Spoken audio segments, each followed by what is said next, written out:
सभी लोगों को प्रणाम पैलक। जय श्री राम। आज मैं सुंदरकांड में आ गई कथा जिसमें कल अब हनुमान जी वापस जाने की सोच रहे, कह रहे कि मैंने अपना काम कर लिया, आप मुझे कुछ ऐसे निशानी दो जो कि मैं श्री राम जी को दिखा सकूं। तो फिर सीता माता उदास हो जाती हैं। तो फिर वो कहती हैं, जैसे मणि के बिना सर्प व्याकुल रहता है और जल के बिना मछली व्याकुल रहती है, वैसे ही मैं भी श्री रघुनाथ जी के देखे बिना दुखी हूँ।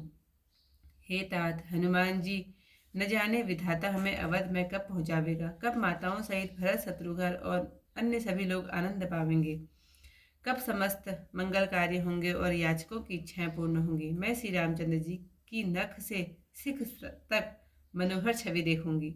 श्री रामचंद्र जी को मणियों से जड़ित मुकुट सिर पर धरे, कानों में सुंदर कुंडल पहने और अनमोल जगमगाती टोपी धारण की मैं कब देखूंगी। इत्र से सींची कपोलों से निकट लहराती हुई, जिनमें कुसुम कलियां लगी हुई हैं, ऐसी अलकै मैं कब नेत्र भर कर देखूंगी। मस्तक पर सिंदूर तिलक किए, धनुष के समान भौं वाले उन्हें मैं वड भागनी नेत्रों के पलक विसार कर कब देखूंगी। विशाल सुंदर चंचल शुभप्रद और मान को दूर करने वाले मेरी ओर देखते हुए प्रभु के नेत्र को मैं अपना मन बलिहारी करके कब देखूंगी। तोते के समान नसिका और उसमें लटकते हुए लटकन कि अत्यंत शोभा से युक्त चंद्रमा के समान मुख को चकोर के समान तृण तोड़कर मैं कब देखूंगी। हे कपि, जिनके अधर लाल, दांत ताड़िम के समान, रसना सुंदर और हास्य मृदु है, उन चंद्रमा के समान प्रकाश से युक्त स्वामी श्री रामचंद्र जी को का दर्शन मैं कब करूंगी। भक्तों के मन को हरने वाले वचन में अपने कानों से मैं कब सुनूंगी। वह सुंदर ठोड़ी और अमृत के समान चितवन में कब देखूंगी। शंख के समान कंठ, जिसमें सुंदर तुलसी और मणियों की माला पहने हैं, विशाल वक्ष स्थल और सुख की खान उदर की तीनों रेखाओं को मैं कब देखूंगी। हाथी की सूंड के समान विशाल भुजाओं तथा कमल के समान हथेलियों को, जो कि आभूषणों से युक्त है, धनुष बाण लिए मैं कब देखूंगी। सुंदर महीन झगुला पहने, उस पर पीताम्बर डाले, यज्ञोपवीत से युक्त प्रभु के उदर का दर्शन मैं अपने नेत्रों से कब करूंगी। हनुमान जी ने सीता को बहुत प्रकार से समझाया, धीरज दिया और उनके चरण कमलों में शीश नवाकर श्री रामचंद्र जी के पास चल दिए।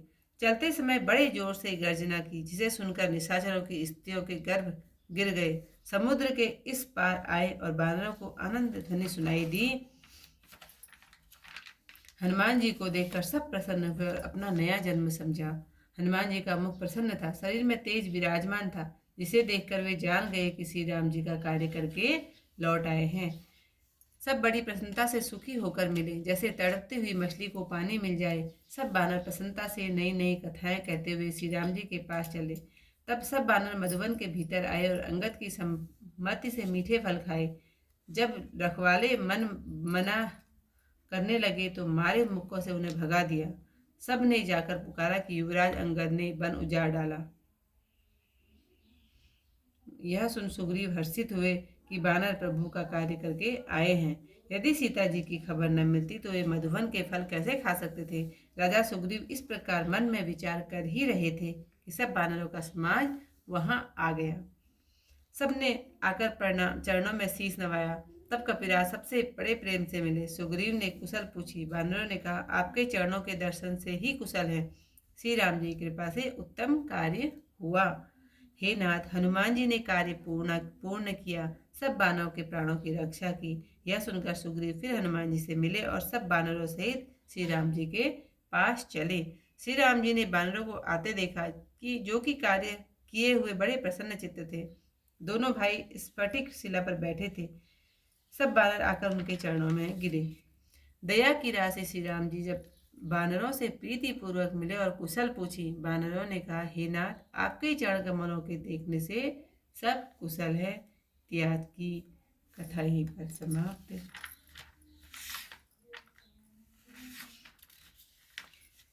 जिमि मणि बिनु व्याकुल भुजग, जल बिनु व्याकुल मीन। तिमि देखे रघुनाथ बिनु, तलपत हो मैं दीन। कवध हो विधि पहुँचाई है, फिर कौशलपुर तात। भरत शत्रुघ्न लोग सब, कब लही है मुत मात। हवै है मंगल काज सब, पूजी है याचक काम। नख सिक कब अवलोकि हो, रघुपति छवि अभिराम। शीस मुकुट मणि गण जटित, सवर्ण कुंडल लोल।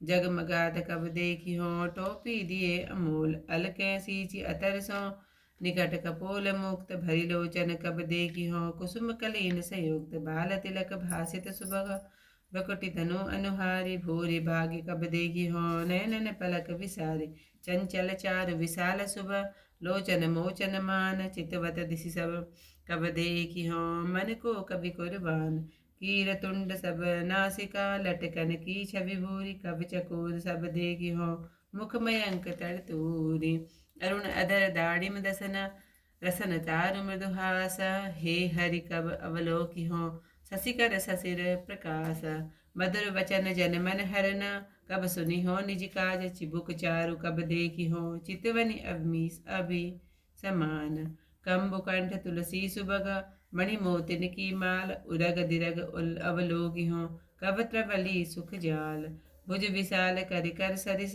कर तल कमल समान सहित विभूषण देखी हो कबली ने धनुमान छीन छका परिह ललित ताऊ पर पट पीत कब निज नयन सिराय हो देखी उदर उपवीत जनक सुतहि समुझाए करी बहुविधि धीर जुधीन चरण कमल सिरुनाय कपि गवन राम पहि कीन चलत महाधुनि गर्जसि भारी गर्भ सबहि सुनि ऋषि चर नारी नाग सिंधु यही पार ही आवा सवद किल किला कपिन सुनावा हर से सब विलो के हनुमाना नूतन जन्म कबिन तबाना मुख प्रसन्न तन तेज विराजा कीन्हे श्री रामचंद्र कर काजा मिले सकल अति भय सुखारी तलपत मीन पाओ जिमि भारी चले हरसि रघुनायक पासा पूछत कहत नवल इतिहासा तब मधुवन भीतर सब आए अंगद संबत मधुफल खाए रखवारे जब वर्जन लागे मुष्टि प्रहार हनत सब भागे जाए पुकारे ते सब वन उजार जुबराज सुन सुग्रीव हरस कपि करि आए प्रभु काज जौन होत सीता सुधि पाई मधुवन के फल सके खाई ए विधि मन विचार कर राजा आई गए कपि सहित समाजा आय सबन नावा पद सीसा मिले सबन अति प्रेम कपीसा पूछी कुशल कुशल पद देखी राम कृपा भाभा काजु विशेषी नाथ काजु कीने हनुमाना राखे सकल कपिन कै प्राणा सुन सुग्रीव बहुर तेहि मिले हूँ कपिन सहित रघुपति पहि चले हूँ राम कपिन तब आवत देखा किए काजु मन हरस विशेषा फटक सिला बैठे दो भाई परे सकल कवि चरण निजाई प्रीत सहित सब भेटे रघुपति कर ना पुंज पूछी कुशल नाथ अब कुशल देखी पद कंज सियावर रामचंद्र पद जय शरणम शंकर हरि ओम जय जय सिया राम मंगल भवन अमंगल हारी उमा सहित जही जपत मुरारी थी आज ही कथा यहीं पर समाप्त। कल को इस कथा के साथ सभी लोगों के सामने फिर आऊंगी। तब तक के लिए सभी लोगों को प्रणाम। जय श्री राम।